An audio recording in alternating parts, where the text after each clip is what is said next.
एक घने जंगल में जहां सूर्य की किरणें भी कम से कम पहुंच पाती है, जो कि एक शांत जंगल, जहां पर एक हाथी जिसका नाम भीमकाय था, जो जंगल में घूम रहा है। आगे जाकर उसे एक पेड़ पर एक बंदर दिखता है। वो हाथी कुछ समय रुककर उस बंदर से कुछ बात करके कुछ समय बाद वो हाथी आगे जंगल में घूमने निकल जाता है, और कुछ ही समय बाद वो हाथी शिकारियों के जाल में फंस जाता है। फिर शिकारी आकर उस हाथी को पकड़ लेते हैं और फिर उसे अपने हथियारों से घायल कर देते हैं। लेकिन उस हाथी को वो शिकारी वहीं पर छोड़कर चले जाते हैं। हाथी जख्मी होता है और वहीं पर बैठ जाता है, और फिर उस हाथी को गुस्सा आ जाता है और फिर वो पूरे जंगल को तहस-नहस करने लग गया था। हाथी के बीच में जो कुछ भी आता वो उसे नष्ट कर देता।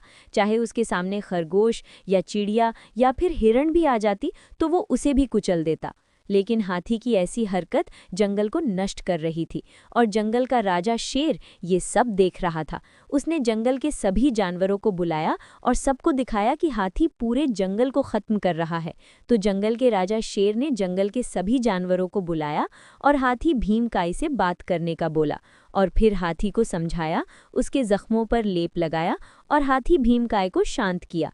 और बंदर ऊपर बाकी जानवर हाथी के लिए जंगल में से फल और पत्ती, और बंदर भीमकाय के लिए केले लाते हैं, जो भीमकाय को पसंद होती है।